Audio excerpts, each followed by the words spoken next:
السلام علیکم ورحمۃ اللہ وبرکاتہ۔ آپ دیکھ رہے ہیں باب الاسلام انسٹیٹیوٹ یوٹیوب چینل اور میں ہوں قاری محمد یاسین، اور الحمدللہ اس وقت ہمارے ساتھ موجود ہیں استاد العلماء فضیلت الشیخ مفتی عبدالحمید عابد صاحب حفظہ اللہ تعالی۔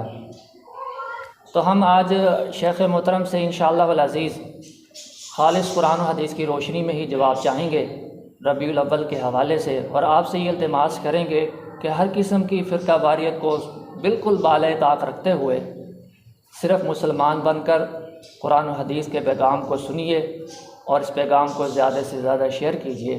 آج کا ایک سوال یہ بھی ہے کہ ایک بھائی نے کسی عالم دین کی ایک ویڈیو کلپ سینڈ کی تھی، جس میں وہ عرض کر رہے تھے کہ عید الفطر اور عید الاضحیٰ جیسے عید ہیں تو اسی طرح عید میلاد النبی بھی ایک عید ہے۔ وہ اس طرح کیونکہ کہتے ہیں کہ جمعہ کا دن کو بھی عید کہا گیا ہے، عرفہ کو بھی عید کہا گیا ہے، تو صرف عید الاضحیٰ اور عید الفطر ہی عید نہیں ہے، باقی بھی عیدین ہیں۔ تو جس طرح وہ عید ہیں تو یہ بھی ایک عید ہی ہے جس کو منایا جا سکتا ہے۔ الحمدللہ وحدہ والصلاۃ والسلام علی من لا نبی بعد، اما بعد۔ دیکھیں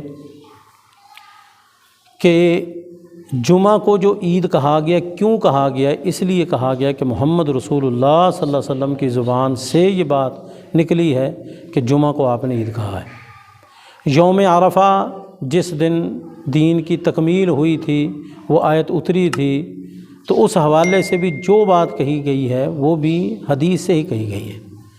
آپ پوری کتب حدیث میں صرف ایک حدیث مجھے لا کے دکھا دیں جس میں یہ ہو کہ محمد رسول اللہ صلی اللہ علیہ وسلم نے اپنے یوم پیدائش کو عید کہا ہو۔ صرف ایک حدیث لا کے دکھا دیں پوری صحاح ستہ میں، اور پوری کتب حدیث میں صحیح سند کے ساتھ ایک حدیث ایسی پیش کریں۔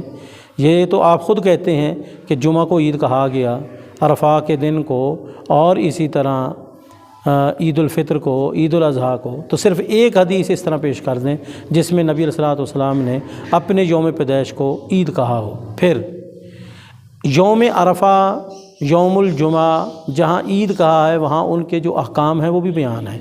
عید الفطر، عید الاضحیٰ کے احکام بھی بیان ہیں، جبکہ یہ عید جس کو ہم عید کہتے ہیں، اس حوالے سے تو رسول اللہ صلی اللہ علیہ وسلم نے کوئی حکم نہیں دیا، نہ کوئی قولی ہے، نہ کوئی فعلی ہے، نہ تقریری ہے، کسی قسم کی کوئی بات ثابت نہیں ہے۔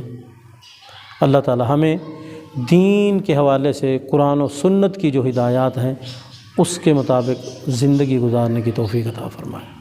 آمین، جزاک اللہ خیر۔